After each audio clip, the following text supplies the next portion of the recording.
बिस्मिल्लाहिर्रहमानिर्रहीम। बिस्मिल्लाहि तवक्कलतु अलल्लाहि ला हौला वला कुव्वता इल्ला बिल्लाहिल अलिय्यिल अज़ीम। डियर स्टूडेंट्स, नाइन्थ क्लास की मैथ का चैप्टर नंबर 6.1 में से आज हम क्वेश्चन नंबर 4 सॉल्व करेंगे। ये क्वेश्चन एलसीएम के बारे में है। एलसीएम फाइंड करना है। LCM mean least common multiple. कम से कम कॉमन भी हम कॉमन कंसीडर करेंगे। इसमें कॉमन एंड अनकॉमन दोनों मल्टीप्लाई करके ये हमारे पास एलसीएम आया करता है। तो लेट अस स्टार्ट। पहला क्वेश्चन, पहला पार्ट।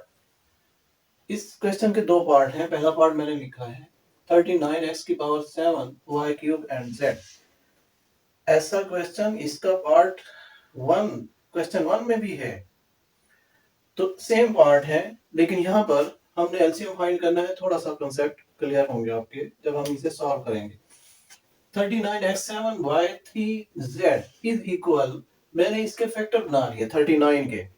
प्राइम फैक्टर होने चाहिए, फर्दर डिवाइड ना हो सके। तो 3 multiply by 13 is 39 and x7 है। आप इन दोनों को कंपेयर कर लिया करें, तो जो मिनिमम पावर होगी हम वो लिख लिया करेंगे। अब इधर 5 है x की, इधर 7 है, तो 5 पावर कम है। मैं इसमें से 5 पावर अलग कर लूंगा, बाकी जो बचेगी वो अलग कर लेंगे। x की power 5 into x square. Common लेने में आसानी होगी, हम 1/1 भी लिख सकते हैं, लेकिन थोड़ा सा लेंथी हो जाता है। अब नेक्स्ट y³ इधर है, इधर y6 पावर है, तो 3 पावर कम है, मैं y की 3 पावर ही रहने देता हूं। इसमें y3 है एंड z की 1 पावर, और उधर 7 है, तो z तो एज इट ही आएगा z। ये मैंने इसके फैक्टर बना दिए। मैं इसे पार्ट 1 कह देता हूं, इक्वेशन 1। अब सेकंड पार्ट को इसी तरह फैक्टराइज करेंगे। 91x5 y⁴ and z7 that will be equal 91। इसके फैक्टर ऐसे बनाएं।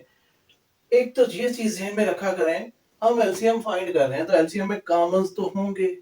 आपकी ये जो दो फैक्टर हैं, इनमें से एक लाजमी होगा, हो सकता है दोनों हो सकता है एक हो। तो 13 इसमें है, आप 13 पे डिवाइड करेंगे 7 आपके पास आंसर आएगा। तो 13 मल्टीप्लाई बाय 7, ये इसके प्राइम फैक्टर हो गए 91 के।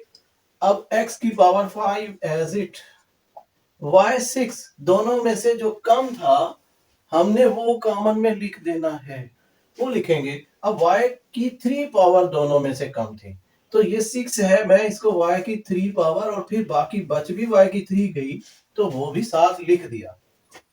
नेक्स्ट z 7 पावर है और इधर 1 पावर है, तो z की 1 पावर हमने अलग निकाल ली, बाकी जो बच गया वो अलग। z की 6 पावर, हाँ, अगर इधर z की और पावर होती तो हम वो कॉमन में अलग करते, नहीं है, मैंने ऐसा ही लिख दिया। ये आपकी सेकंड इक्वेशन आ गई। अब इन दोनों इक्वेशंस में से कॉमन एंड अनकॉमन यहां लिख देंगे। From 1 and 2 common, product of common factors,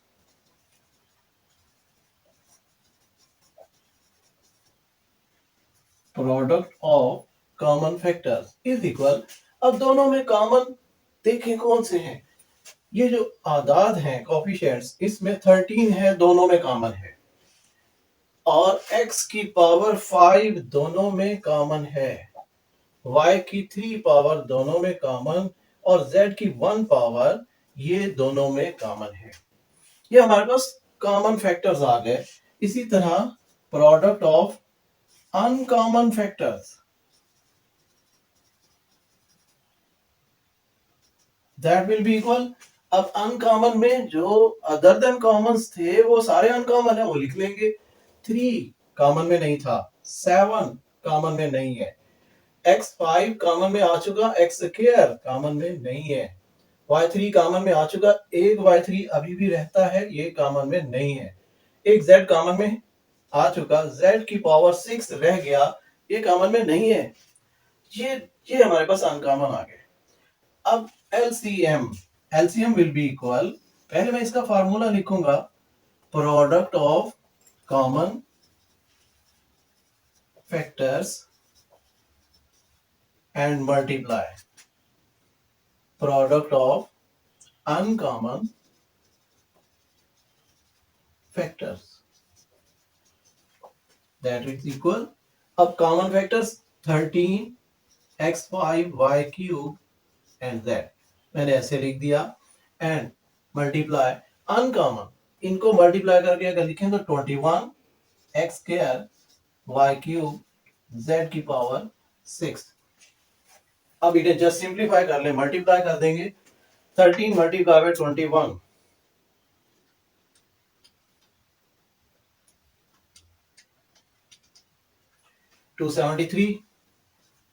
273 x की पावर 5 एंड x स्क्वायर दोनों को मल्टीप्लाई करें तो पावर्स ऐड हो जाएंगी, x की पावर 7 y3 मल्टीप्लाई करें पावर ऐड हो जाएंगी y6 z को मल्टीप्लाई करें तो z की पावर 7 1 और 6 ऐड करने पर 7।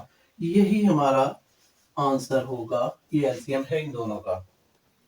नेक्स्ट इसी का पार्ट नंबर 2 क्वेश्चन 4 का पार्ट 2, ये भी एलसीएम फाइंड करना है और अब आपके पास तीन वैल्यूज हैं। फर्स्ट वैल्यू मैंने लिख दी 102 x y स्क्वायर z। अब 102 के ऐसे फैक्टर बनाएंगे जो प्राइम फैक्टर हो। 6 मल्टीप्लाई बाय 17 ये हमारे पास पहला फैक्टर है, मैंने 2 पे डिवाइड किया 2 3 एंड 17 ये तीनों हमारे पास प्राइम नंबर्स आ गए। अब x की वैल्यू लिखते हुए सबको चेक करें कि मिनिमम पावर किसमें है, कितनी है, उतनी पावर हम यहां लिख लेंगे। x की 1 पावर, x की 2 पावर, x की 1 पावर, तो 1 पावर मिनिमम है, मैंने 1 पावर लिख दी और यहाँ थी भी तो 1 एक ही था x लिख दिया। अब y यहाँ स्क्वायर में है, यहाँ 1 पावर, यहाँ भी 1 पावर, तो आप स्क्वायर को पहले 1 पावर अलग कर लें, बाकी 1 पावर बचेगी वो भी लिख दी मैंने, यानी y स्क्वायर को y मल्टीप्लाई y की शक्ल में लिख दिया। एंड नेक्स्ट z यहाँ 1 पावर है, यहाँ भी 1, यहाँ 2 पावर है, तो आप यहाँ पर तो 1 ही लिखेंगे सिंगल पावर। आप इसे कंफर्म कर लें कि आपने सारी वैल्यूज लिख ली, x सिंगल है ठीक है, y 2 टाइम्स लिख दिया, z 1 टाइम लिख दिया। नेक्स्ट 85 17 5 और 85, तो 5 ये भी प्राइम नंबर, 17 ये भी प्राइम नंबर, और अगर आप गौर करें तो 17 एक ऐसा फैक्टर है जो दोनों में कॉमन के तौर पे आ रहा है। x स्क्वायर, x की यहाँ पर सिंगल पावर है, यहाँ 2 पावर, यहाँ 1 पावर, तो आप स्क्वायर को इस तरह करके लिख दें, सिंगल पावर की शक्ल में लिखते हैं, बाकी जो बचेगी अगर वो भी डबल पावर में आती है उसे सिंगल में कन्वर्ट करके इस तरह लिखते जाएंगे। नेक्स्ट y तो है ही यहाँ पर सिंगल, और z ये भी सिंगल। अगेन एक दफा इसे वेरीफाई कर लें कि आपने सारी वैल्यूज यहां लिख दी, x की 2 पावर, x की 2 पावर, y 1 पावर और z 1 पावर लिखे हुए हैं ठीक है। 187 इसके प्राइम फैक्टर 11 मल्टीप्लाई बाय 17 सब में कॉमन आ रहा है। x की 1 पावर, ये x एज इट आएगा, y की 1 पावर, z आपके पास यहाँ 2 पावर है मगर इधर 1 पावर है, तो आप 1 पावर अलग करके फिर लिखेंगे, ये 1 पावर और बाकी भी 1 पावर बचेगी, ये मैंने लिख दिया। और फिर इसे चेक करें क्या ये सारी वैल्यूज आ चुकी, 187 ये 187 बनता है ठीक है। x की सिंगल पावर x, y और z 2 टाइम है, 2 टाइम मैंने लिख दिया। इनको इक्वेशन 1 2 और 3 हम इस तरह लिख लेंगे। अब from 1 2 and 3 product of common factors, from 1 2 3 product of common factors that is equal, सब में देखें कॉमन कौन सा है, 17 सब में है, x की 1 पावर सब में है, फिर y की 1 पावर और z की भी 1 पावर। लेकिन यहां पर एक खास बात, और आपने सब में कॉमन देख लिया, इसके अलावा ये चेक करें क्या कोई ऐसी रकम तो नहीं जो कोई 2 रकमों में कॉमन हो। 17 सब में कॉमन आ चुका, 2 इधर है, इधर आगे कहीं भी नहीं है, अनकॉमन में आएगा। 3 इधर है, बाकी कहीं भी नहीं, अनकॉमन में आएगा। x की 1 पावर, x की 1 पावर, 1 पावर कॉमन में आ गई। अब ये एक्स्ट्रा x सिर्फ यहाँ है, बाकी कहीं भी नहीं है, तो मतलब फर्दर कॉमन नहीं है। y यहाँ पर है, यहाँ पर है, यहाँ पर है, ये सब में कॉमन आ गया। एक्स्ट्रा y सिर्फ यहाँ पर है, बाकी कहीं भी नहीं है। इसी तरह z यहाँ पर कॉमन में, ये कॉमन में, ये एक्स्ट्रा z है, एक ही जगह है, बाकी कहीं नहीं। इट मीन के और कोई कॉमन नहीं है। अगर किसी दो इक्वेशन में भी कोई कॉमन होता हम कॉमन लेते, लीस्ट कॉमन, सबसे कम कॉमन भी हम कॉमन में ले लेते, नहीं है। Next, product of uncommon factors is equal, अब जो बच गए वो सारे अनकॉमन है, वो लिख लेंगे। आपके पास 2, 3, 5, 11 ये सारे अनकॉमन में थे। एक x सब में कॉमन, एक x ऐसा था जो अनकॉमन में है, और इसी तरह y सब में कॉमन, एक y भी अनकॉमन में, और z सब में कॉमन और एक z भी अनकॉमन में था। ये हमने लिख दिया। अब LCM, LCM पहले मैं फार्मूला लिखूंगा, प्रोडक्ट ऑफ कॉमन फैक्टर्स, मैंने थोड़ा सा एब्रिविएशन के तौर पर लिख दिया, and multiply product of uncommon factors, that will be equal, अब common factors 17 x y z and multiply, इनको मल्टीप्लाई कर देंगे।